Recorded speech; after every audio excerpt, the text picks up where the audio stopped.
Hello guys, I'm Chris Salazar with Lobo Off-Road, and today we're going to be installing the HNT Rear Bumper.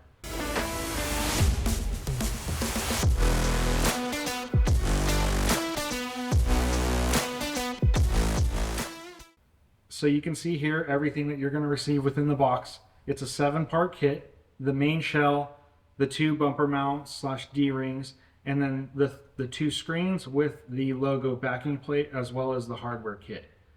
So this whole package right here not only provides significant more clearance on the ends as well as even in the center, it also only weighs 51 pounds.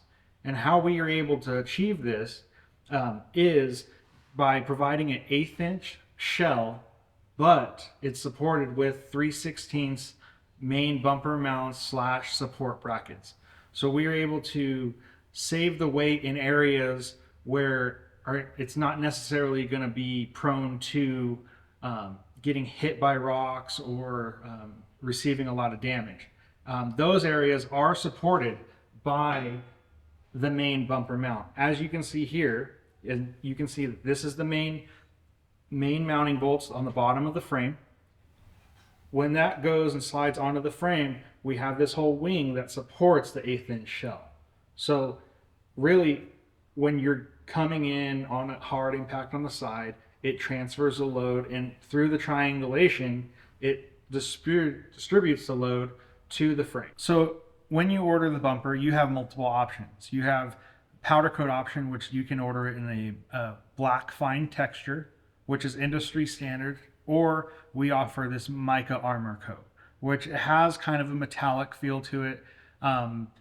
And it's the closest that we can get to match the factory fender flares as well as the bridge in between the front and rear doors of a 4-door. Also, you have another option is if you have sensors or not. If you don't have sensors, we offer a plug kit that will come with your order.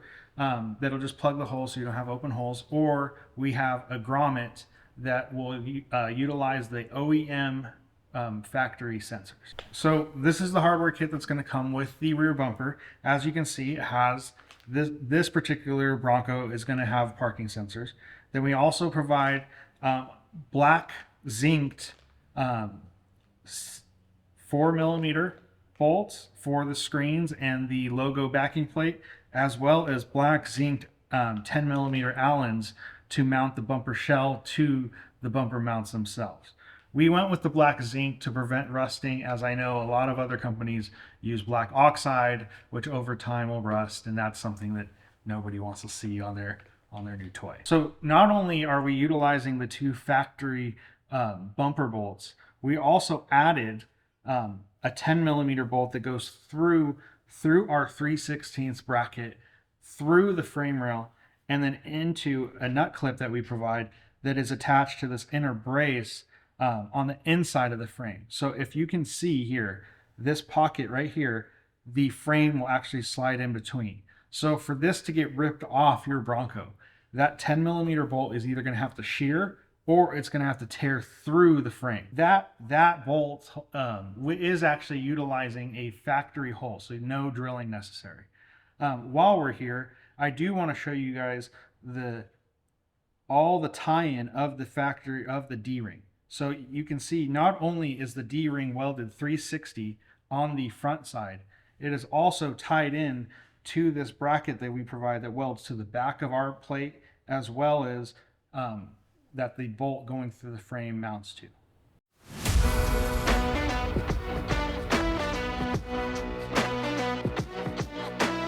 All right, so now we're going to move on to removing the factory bumper. To start off, there's a plug on each side of the bumper. One's for the license plate light, and then the other is for the sensors that are within the bumper. As well, while you're unplugging that, there is a bolt with a 13mm head that mounts the bumper to the rear body mount. So while you're there, go ahead and undo that as well. As you can see, we have this Bronco on jack stands. However, it is not necessary or mandatory that you put it on jack stands. But in our case, for us to get the shots and make it a little bit easier, we did put it on jack stands. Now that you have it unplugged, as well as the 13mm head bolt that's connecting the bumper to the body mount removed, we're going to take an 18mm socket and remove these two bolts that are holding on the factory recovery hook as well as the bumper. Now that we have all the bolts removed that hold the bumper on, we are going to very carefully open the tailgate and then slide the bumper off. Now that we have the bumper removed, you can get a closer look at the plugs that we're disconnecting. As you can see, the tang that you need to press is on the top side of this plug that's mounted to the body. This plug is the same as the other side as well. Just hit the tang that is on the top side of the plug on the body side. Now that we have the bumper removed, you can get a pitchfork style tool that can pop this plastic plug that's holding the factory tow hook onto the bumper. Some people actually like using these as a secondary guard. So when you're dropping off ledges and stuff, you use these as consumables versus ruining the bumper or your frame. Now that we have those off, we can move on to removing the wiring harness. As you can see the plastic clips, the back side of all the plastic clips holding the harness in. We just get something with like a flat surface, and like this pitchfork style tool has a good surface where we can just press.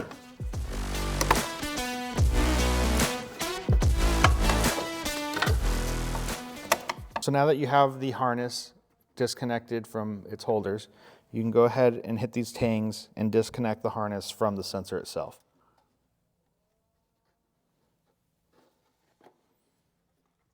After the harness is disconnected, you can lightly press on these two tangs outward and then lightly press on the face of the sensor to pop it out of its groove.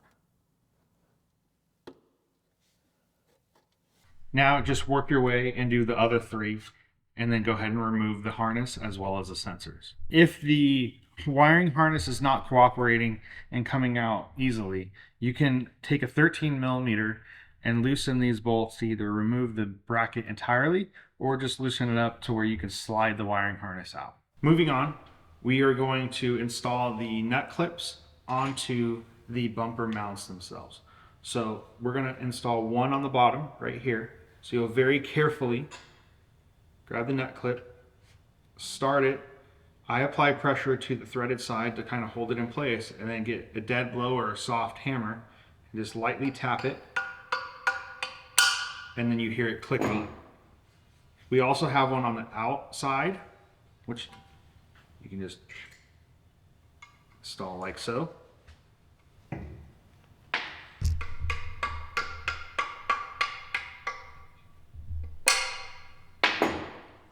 And then one on the top side.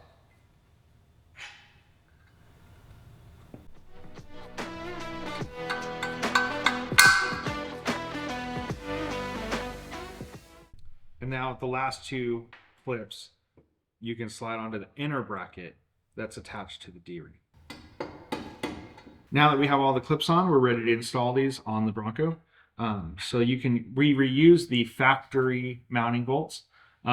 Go ahead and put a little bit of blue Loctite on them and then torque them to 59 foot-pounds. So now moving on to the main bumper mounts going onto the frame. One thing I do want to mention was that you can see that the frame has this little plate right here on the bottom that makes it thicker. Make sure when you go to slide it on, you're above that plate so it will slide on, or else you'll get caught on. After I have it slid on, I have blue Loctite on the provided 10mm Allens. I'm going to go ahead and start this side one just to hold it in place. Go ahead and snug it up, but loose enough to where you still can move it. That'll hold it in place, and then now you can go ahead and install the two bottom main bolts. Now that we have the two bottom bolts on and torqued, we're going to go ahead and tighten the 10mm Allen to the side, as well as install the factory bolt with the provided nut that the factory bumper attached to the body mount. Now that the two bottom bolts are tight and torqued, now we're going to go ahead and tighten this 10mm Allen and torque it to 35 foot-pounds. Moving on to mounting the main bumper mount to the body mount, we're going to use the bolt that was holding the bumper onto the body mount, going from the front backwards. Stick that in, and then the provided nut, go ahead and stick that on. Go ahead and tighten this and then torque it to 30 foot-pounds. Moving on to the bumper shell, we're going to go ahead and install these screens as well as the logo backing plate. I know we made this removable because I know some people want their own customization to where they can color match either the screens and the backing plate and just kind of customize it to your own personality. So go ahead and take the 4mm Allen and put like 1 drop of blue Loctite on them, and then get a 2.5mm Allen wrench and go ahead and install the 2 screens as well as the backing plate. Now that we have both screens and the backing plate installed, we're going to go ahead and install the grommets for the sensors. If you don't have the sensors and you just have the plugs, it is the same concept. There's 2 keys that register the plug in the hole. As you can see here, there's 2 cutouts for the keys to register. With that being said, on the sensors, there is a notch right here that the sensor registers into, and just you need to make sure that that key is facing outward on the outer 2 sensors so that the sensor plug is facing inward. And the same goes for the inner 2 sensors as well. The step groove goes to the outside, and then the square cut goes to the inside. So now that we have the grommets in place, now it's time to install the sensors. So just hold softly the sensor grommet in, and then take the sensor itself and go ahead and install. You can lightly press in the center, and then the outer 2 pieces will snap into place. And now do that with the remaining 3. Now that we have the sensors in place, we're going to go ahead and install the wire harness. But before we install the wire harness, we're going to go ahead and tape up the plug to prevent any potential short. The reason why we're not using the factory light wire for the license plate is because we installed our Lobo off-road adjustable license plate bracket on the tailgate. Something that you can check out on our website or actually other videos as well. There's multiple wires and these 2 are very close. So to indicate which one is for the license plate light versus the sensor is the license plate light only has 2 wires going to the plug, where the sensor actually has 3. Another thing is you can notice that all sensor wires have the same amount of wires going to them. So now that the wiring harness is in place and connected to the sensors, it kind of self-lays out. However, you do want to make sure that there is slack between the wire to the connector, that you're not tugging on the wires. So here we do provide zip tie points for the wiring harness. So like, for example, in this corner, the T works out to be right where the tie down point is. And we're going to tie it to give the sensor enough slack to where it's not pulling or going to cause a future issue. Now just work your way from one side to the next, and then it's ready to install. All right, so now we're going to install the bumper shell onto the bumper mounts. Fortunately, we have a helper here today that'll help us. If you had to, you can do it by yourself. Just grab it in the center and then maneuver it onto the top and then slide it over the bottom mounts. One thing to watch out for is that the nut clips are a little high, so just make sure that you clear them. You might feel a little bind, but it's just raise it over the nut clip and then you should be good to go. So we'll go ahead and grab it. Also, make sure that the wires are clear of everything. Do not pinch them. One thing I will mention, especially if you're doing this by yourself, is with all these planes and with the bumpers, especially if you've been wheeling them prior to installing your Lobo off-road products, is these frames move around quite a bit. And with that being said, sometimes you need a little bit of aid lining up the holes. So one thing that we start with is, after sliding the shell on, line the top up, start the top 2 bolts. After the top 2 bolts are started, then you just rotate the bumper down and get the bottom lined up. And then get those bolts started, and then the side bolts. like I said, again, with all the different plans that we're lining up, sometimes you need some aid. And with that, I use a vice grip style clamp with a microfiber to just hold the bumper in place while I line the bolt up. Again, if you have a friend that can just kind of like push on it a little bit so you can line it up and you can start the bolt, that's ideal, but I know that's not always the case sometimes. Now that we have the bumper slid on, we're going to go ahead and install the top 10mm button head Allens that we provide, and then we will do the bottom, and then at last the sides. Now that the bumper's installed, we're going to go ahead and hook up the wires for the sensor. One thing that you can see here is with the extra clearance that the bumper provides, this plug and everything is exposed. So one trick that I like to do is go ahead and pop the connector holder off here, and then go ahead and connect the wire. And then after you connect this wire, go ahead and take this wire loom and stick it in front of the bumper mount, in between the bumper shell itself and the bumper mount, to help protect it. I hope you guys enjoyed it. Thank you guys for watching. To find out more, go to lobooffroad.com. Be sure to follow us on Facebook, Instagram, and YouTube at Lobo Off-Road.